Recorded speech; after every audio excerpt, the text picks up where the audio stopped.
एक समय की बात है। एक गांव में एक व्यापारी रहता था। उसके महल के पास एक खूबसूरत बगीचा था। बगीचे की देखरेख की जिम्मेदारी एक माली के कंधों पर थी। माली पूरा दिन बगीचे में रहता और पेड़ पौधों की खूब अच्छे से देखभाल किया करता था। व्यापारी माली के कामों से बहुत खुश था। बगीचे में एक आम का पेड़ लगी हुई थी जिसमें ढेर सारे आम के फल लगे हुए थे। एक दिन एक चिड़िया बगीचे में आई और उसने आम के पेड़ पर लगे आम को चखे। आम स्वाद में मीठे थे। उस दिन के बाद से वह चिड़िया रोज बगीचे में आने लगी। चिड़िया आम के पेड़ पर बैठती और चुन चुनकर मीठे आम खा लेती। खट्टे और अधपके आम वह नीचे गिरा देती। चिड़िया रानी की इस हरकत पर माली को बड़ा गुस्सा आता है। वह उस चिड़िया को भगाने का बहुत प्रयास करता है, लेकिन सफल नहीं हुआ।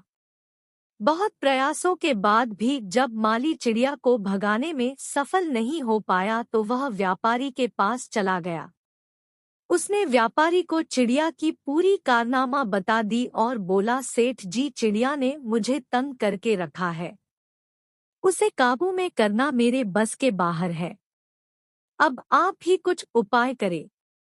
सेठ ने खुद ही चिड़िया से निपटने का फैसला किया। अगले दिन वह बाग में गया और आम के घने झाड़ियों की आड़ में छुपकर बैठ गया। रोज की तरह चिड़िया आई और आम की पेड़ पर बैठकर आम खाने लगी। अवसर पाकर सेठ ने चिड़िया को पकड़ लिया। चिड़िया ने सेठ की पकड़ से आजाद होने का बहुत प्रयास किया, किंतु सफल नहीं हुआ। अंत में वह सेठ से क्षमा करने लगी कि वह उसे छोड़ दे। सेठ इसके लिए तैयार नहीं हुआ। तब चिड़िया बोली, सेठ जी, यदि आप मुझे छोड़ दोगे तो मैं आपको ज्ञान की 4 बातें बताऊंगी। सेठ जी चिड़िया पर बहुत क्रोधित हुआ, किंतु इसके बाद भी उसने यह बात मान ली और बोला, ठीक है, पहले तुम वो ज्ञान की 4 बातें बताओ। उन्हें सुनने के बाद ही मैं तय करूंगा कि तुम्हें छोड़ना ठीक रहेगा या नहीं। चिड़िया बोली, ठीक है सेठ जी, तो सुनो। पहली बात, कभी किसी हाथ आए शत्रु को जाने मत दो। सेठ ने कहा, ठीक है, दूसरी बात बताओ। चिड़िया बोली, दूसरी बात यह है कि कभी किसी असंभव बात पर यकीन मत करना। सेठ ने कहा, बहुत बढ़िया, अब तीसरी बात बताओ। चिड़िया ने कहा, तीसरी बात यह है कि बीती हुई बात पर कभी पछतावा मत करो। सेठ ने कहा, ठीक है, बहुत अच्छा। अब चौथी बात बताओ। चिड़िया ने कहा, सेठ जी, चौथी बात बहुत गहरी है। मैं आपको वह बात बताना तो चाहती हूँ, किंतु आपने मुझे इतने जोर से जकड़ रखा है कि मेरा दम घुट रहा है। आप अपनी पकड़ थोड़ी ढीली करो तो मैं आपको चौथी बात बता पाऊंगी।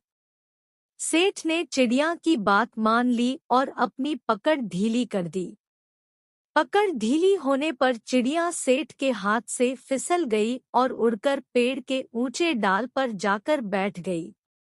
सेठ जी उसे ठगा सा देखता रह गया। पेड़ की डाल पर बैठा चिड़िया बोली, सेठ जी, चौथी बात यह है कि ज्ञान की बात सुनने पर से कुछ नहीं होता, उस पर अमल भी करना पड़ता है। अभी कुछ देर पहले ही मैंने आपको ज्ञान की 3 बातें बताई, जिन्हें सुनकर भी आपने उन्हें अनसुना कर दिया। पहली बात मैंने आपसे यह कही थी कि हाथ में आए शत्रु को कभी छोड़ना मत, लेकिन आपने अपने हाथ में आए शत्रु अर्थात मुझे छोड़ दिया। दूसरी बात यह थी कि असंभव बात पर यकीन मत करे, लेकिन जब मैंने कहा कि चौथी बात बड़ी गहरी है तो आप मेरी बातों में आ गए। तीसरी बात मैंने आपको बताई थी कि बीती बात पर पछतावा ना करे, और देखिए मेरी आपके चंगुल से छूट जाने पर आप पछतावा कर रहे हैं। इतना कहकर चिड़िया वहां से उड़ गई और सेठ जी देखता रह गया। इस कहानी से सीखने को यह मिलता है कि मात्र ज्ञान अर्जित करने से कोई ज्ञानी नहीं बन जाता। ज्ञानी वह होता है जो अर्जित ज्ञान पर अमल करता है। जीवन में जो बीत गया उस पर हमारा कोई नियंत्रण नहीं, किंतु वर्तमान हमारे हाथ में है। आज का वर्तमान ही कल के भविष्य का निर्माण करेगा। इसलिए वर्तमान में रहकर कर्म करें और अपना भविष्य बनाएं। मेरे प्यारे दोस्तों, इस कहानी के बारे में आपकी क्या राय है? हमें कमेंट करके जरूर बताइए। वीडियो पसंद आए तो लाइक, सब्सक्राइब और शेयर जरूर करें। धन्यवाद।